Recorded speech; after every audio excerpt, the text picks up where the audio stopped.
here with DJ Blak Boy, Playboy Carti's official DJ. Yo. You know it's good. What's happening, DJ Blak Boy? Playboy Carti's official DJ. You already know. Yep. So, just got a few questions. Yeah.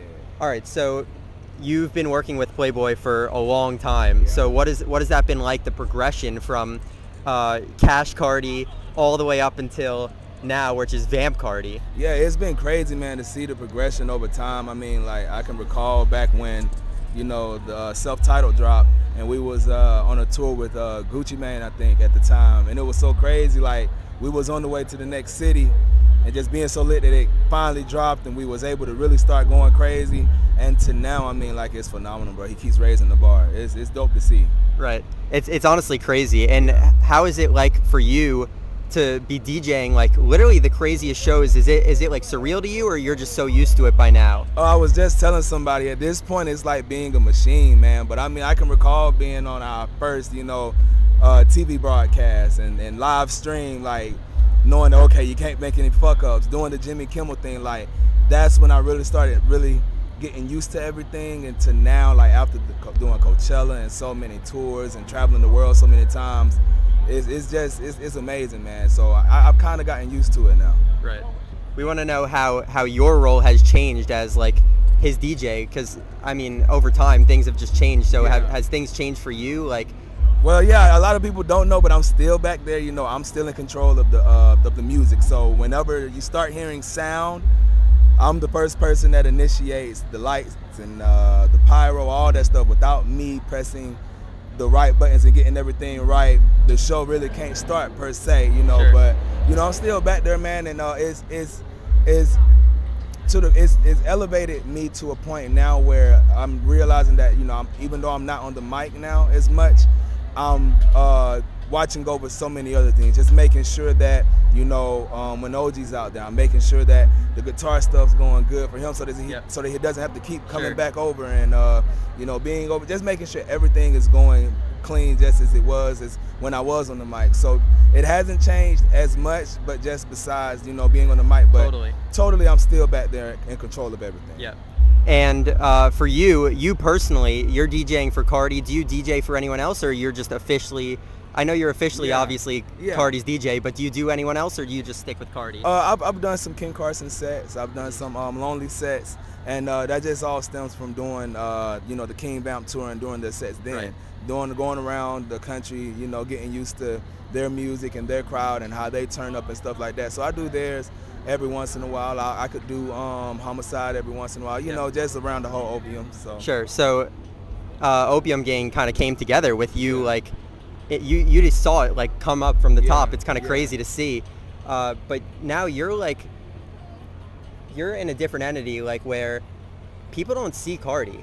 So like they probably don't see you that often either. Yeah. So how does that does it feel crazy that, you know, you're with someone that's so like mysterious, but you're with them all the time? Yeah. You know, when we're around each other, you know, of course we have you know, we've been together for 5 years now as working together. So that's just natural, organic, you know, chemistry between him and I. And it's just when we're back, you know, just chilling off the stage, everything's okay and cool, but like just when it's to the point where we're on stage, you don't see much. I just kind of consider it and compare it actually to, you know, seeing Kanye's growth from, you know, the college dropout to when he started putting the mask over his face and doing different things. It created that mystique that made people just keep wanting more, you know. So yeah, it's real dope to see how people react to the evolution over time. And I think that's what really makes or break, you know, a campaign, being able to constantly evolve and not stay, you know, one. Right, that's what Kanye's done so well. Exactly. He's changed over the years, and so has Playboy Carti. He's adapted to the times. Right, and I think that's the dopest part about it, just being able to continuously grow. Right. That's awesome. And this is a funny question, but what does a vamp mean to you? Man, a vamp to me is honestly the fans, man. Like, it's just so crazy to see how psyched out they get. And you know, back when I was back there saying psych out and get lit and open that shit up and all that, doing that just really shows me a vamp lifestyle. Being able to like just constantly go and keep going. Because I mean, you see how I am now. I'm just like little pretty calm, cool, mild manner. But when I'm on the stage, things change. Oh, for you know sure. what I'm saying? So it's a lifestyle, you know, and I think the fans really show what Vamp Life really is. I think that's what it's about. That's awesome. Yeah, that's crazy because like the whole Vamp term came about and it was just like such a crazy terminology to use, and then the fans just were like, yeah, we're Vamps. Yeah. They just took it on right away. They go with it. I It's love so it, crazy. man. I love it because, I mean, you know, just being able to sometimes be on stage and I can see the fans, and sometimes they can see me from the side of the stage, and